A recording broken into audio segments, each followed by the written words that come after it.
ఏంటన్నా ఇంత పెద్దరాడే రాజశేఖరం గారు తిరుపతి పక్కన 7 కోట్ల రూపాయలకు ప్రాపర్టీ కొంటున్నట్ట. ఈ రోజే రిజిస్ట్రేషన్ అట. ఆ దండపాణి గారు వచ్చి చెప్పాడు. తిరుపతి కాళహస్తి మధ్యలో 120 ఎకరాలంట. ఏ రిజిస్ట్రేషన్ ఆఫీస్? చెప్పన్నా. తిరుపతిలో స్థలం కొనుక్కుంటున్నాను. రిజిస్టర్ ఆఫీస్కి వచ్చాయి. ఓకే ఓకే అన్న. లెక్క పెట్టుకోండి.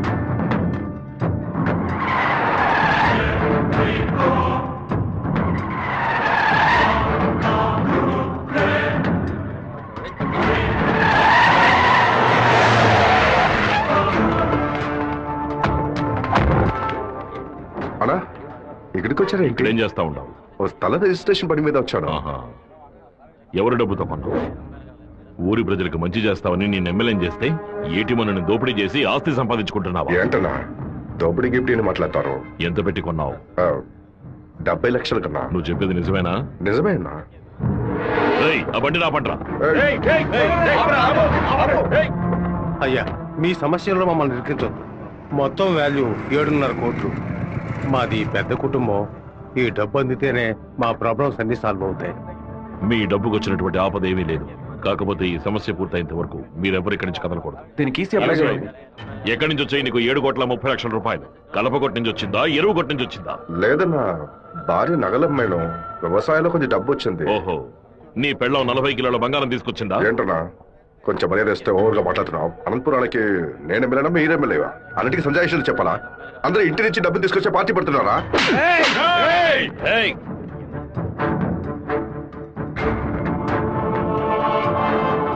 నా మాటకు విలువిచ్చి 50,000 మంది నీకు ఓట్లు వేసి నేను ఎమ్మెల్యేని చేశారా? రేపు నేను వాళ్ళకి ఏం సమాధానం చెప్పాలరా? అయ్యా, అన్ని రికార్డులోకి ఎక్కించేశారట. ఇక మన చేతుల్లో ఏమీ లేదా? నేనంతా వింటూనే ఉన్నాను. ఒక చిన్న ఐడియా చెప్పరా. ఇతను అక్రమంగా సంపాదించిన ఆస్తులన్నీ మన ఊరు ప్రజలకి, పంచాయతీకి రాసి చేయొచ్చు. వెంటనే అలా చేయడం కుదురుతుందా? చేయొచ్చు అన్న. దానికి స్టాంప్ డ్యూటీ తక్కువే. 10 నిమిషాల్లో డాక్యుమెంట్ రెడీ చేస్తాను. సరే చెయ్యి అన్నా. 100 రూపాయల స్టాంప్ పేపర్ తీసుకొని నేను చెప్పేది కొట్టండి.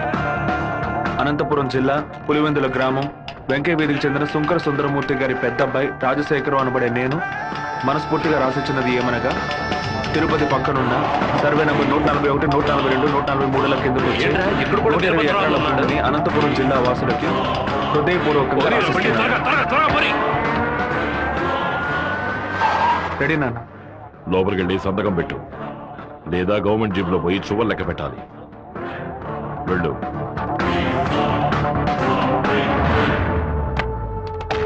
రాజశేఖరం, ఎప్పుడైతే నువ్వు ప్రజల డబ్బుని దోచుకున్నావో అప్పుడే ఎమ్మెల్యేగా ఉండే అర్హతని కోల్పోయావు. ఇంకో 15 రోజుల్లో నువ్వు నీ పదవికి రాజీనామా చెయ్యాలి. అనంతపురంలో బై ఎలక్షన్స్ రావాలి. ఇలా చూడు, నువ్వు రాజీనామా చేసినా బై ఎలక్షన్స్ వస్తాయి, నువ్వు చచ్చిపోయినా వస్తాయి. వెళ్ళు.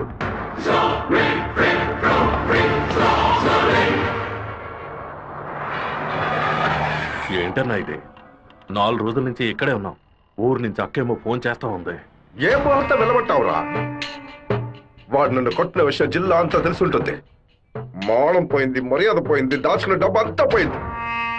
ఆ పిల్ల నా కొడుకు ఐడియా వల్ల వీరభద్ర కాడు నా ఆస్తి మొత్తం రాసుకున్నాడు. నా కొడుకుని లేపేయకుండా ఊళ్ళకి వచ్చిన భార్య కూడా నాకు మర్యాద ఇవ్వదు. ఆ ఓబులేషన్ రమ్మని చెప్పు. హైదరాబాద్ లో మన పార్టీ మీటింగ్ వెళ్తున్నాను. రేపటికల్లా వీరభద్ర కొడుకు చావాలి. అన్నా, మళ్ళీ తప్పు చేద్దాం. నేను నిన్ను చేయమంటల్లా, బెజవాడి నుంచి మనుషులు రప్పిస్తాను. నువ్వు నీ వాళ్ళు మూల నుంచి చూడండి, మధ్యలో దూరి కెలక్కండి. సరే అన్నా. మనల్ని వీడి వీరభద్రాన్న కత్తికి బలి చేసేలా ఉన్నాడు. రేపు ఉదయం లేవగానే ఈ ఊరు నుంచి ఎస్కేప్ అయిపోవాలి.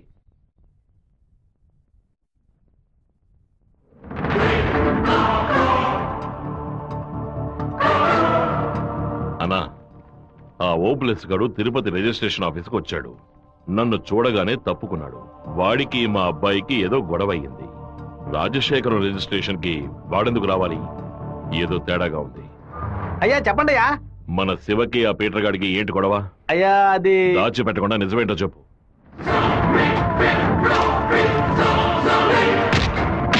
నా దగ్గర దాచేశారు కదూ. కావాలని గొడవ పెట్టుకున్నాడు. ఇందులో ఏదో మతలబు ఉంది. టీ మొహాన్న పోసిన ఆ నిమిషంలోనే వాడి చేతి నరికి పారేస్తుండాలి. గొడవలేం పెట్టుకోవద్దని మనమే కదే చెప్పండి. నేను ఒక బుద్ధి లేని మనిషిని. నా మాట గౌరవించే నా కొడుకు ఊరికే ఉన్నాడు. రండి ఆ ఓబ్లేజ్ గారిని కలిసొద్దాం. ఏంటన్నా సడన్ గా ఈ ట్రిప్ ఏంది? రే డోంగ్రే, కొడుకు ఏదైతే అప్పకి ఎక్కడో మండుద్దిరా. అందుకే మనం అసలు ఈ ఊళ్ళో లేవు. చూసావా అందులోనే లైన్ లోకి వచ్చేసాడు. అన్నా చెప్పన్నా. ఓబ్లేజ్ ఎక్కడున్నావు? వైజాగ్ లో ఉన్నా అన్న. ఏదైనా పరిపడిందన్నా? నేను ఇప్పుడు ఫోన్ కట్ చేస్తాను. నువ్వు అక్కడ ఉన్న ల్యాండ్ లైన్ నుంచి నాకు ఫోన్ చెయ్యి. ఎందుకన్నా? నువ్వు వైజాగ్ లోనే ఉన్నావా లేదా అని తెలియద్దు. ఇప్పుడే అన్న రేణు కూడా దాటి పెడుతున్నాను. ఎందుకు అబద్ధం చెప్పావు? దొరికిపోయావు. నాకు దీనికి ఏ సంబంధం లేదన్నా. ఆ రాజశేఖరమే బెదవాడినిచ్చి బంద నుంచి మనుషులు రప్పించి బాబు నిశైలని చూస్తున్నాడు. ఏమన్నావురా? ఈ విషయం మీకు తెలీదా? నా కొడుకు ఒంటి మీద చిన్న గీత పడినా సరే తిరుపతిలో ఉన్న రౌడీలందరినీ ముక్కలు ముక్కలుగా నరికి పారేస్తా. నారా తిరుపతికి.